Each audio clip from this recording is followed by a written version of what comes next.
Where the hell's the boss? Told us to get the box and bring it here. That's all I know. Question, basically based on the question, comic book. So this is a comic book that I didn't know about until I saw this film. I'm sure many of you didn't, or maybe you did. So it's sort of like, this is a film that obviously Hollywood was going to pick up and make into a movie with these characters. So this is sort of a fan fiction film of a comic book that many people don't know. So it's kind of like jumping ahead of the curve. Because I'm not familiar with it, I come into it with no pre-expectations, and therefore it's new and novel to me.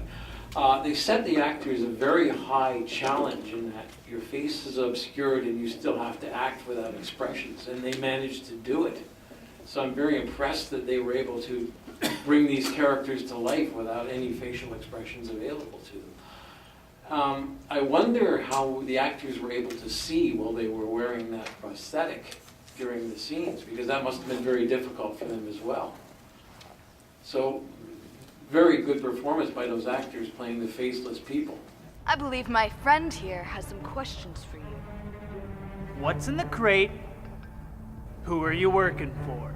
Maybe they couldn't see, they're just that good of actors. Yeah.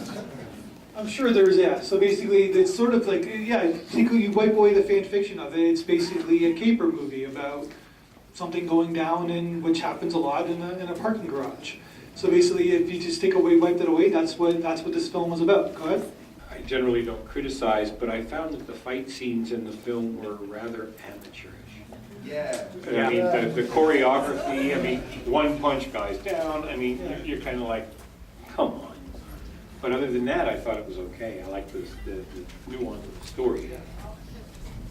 And I would like to know what was in the box, just like Pulp Fiction. That's what makes you want to watch the next film, right? That's how they grab you. Oh. Yeah. That's how they get clicks on the next film. Go ahead. So I was going to say props to the Pulp Fiction reference, which I think is just a great, grabs you in. With the comment that they might not have been able to see very well, I gave the fight scene a little bit more of a berth on that one. Not knowing the franchise either, I was really engaged. I also liked the elements of noir fiction they used. I totally bought that this guy, what is he, a private eye, a detective? I suddenly really cared. I really wanted to know immediately. And I really liked the body language they used, because they had to use body language. And they used it really effectively without it being overtly obvious that they were compensating with body language. So again, really strong performances on our masked people, as to the previous comment. And yeah, and it's a very valid comment about the choreography of the fight sequence. But it's very difficult to do. Usually, trained professionals do choreography. It takes about a month to do like a little scene like that. So I'm sure they kind of like didn't have that kind of room to do that. So yeah, it's a very valid point to make.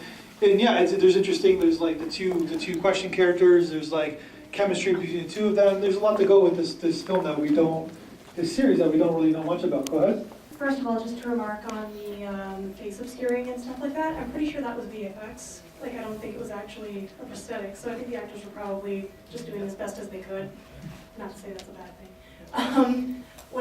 I thought the film overall was like pretty decent. What I kind of wonder about though is how it got through enough edits with so many question puns right at the beginning there. Like, I didn't think that was a bad thing per se. I just thought that was kind of hammering it home a lot in a way that was maybe a little unnecessary, especially given that the film kind of presented itself very straight up. It wasn't really light or making fun of itself or being ironic at all, but I didn't think that was necessarily a poor choice. I just thought it was an interesting one. Just raise your hand. Who knew about this comic book? Okay, so you basically, you just made a comment, you knew about this comic book. So, yeah, there's a lot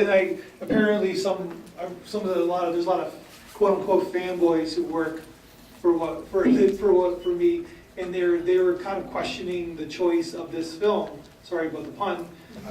Basically about because it's the comic book kind of takes it in a different direction, so they use the liberties of this film. But I'm like, I don't know this film, and I don't think many people. So we have an audience of 100. We have 6 people raise their hand, so that's 6%, right? So basically, it's not very much, but we'll see if the Hollywood picks it up in the next few years, and you can say you were here and you saw the fan fiction film of this origin story.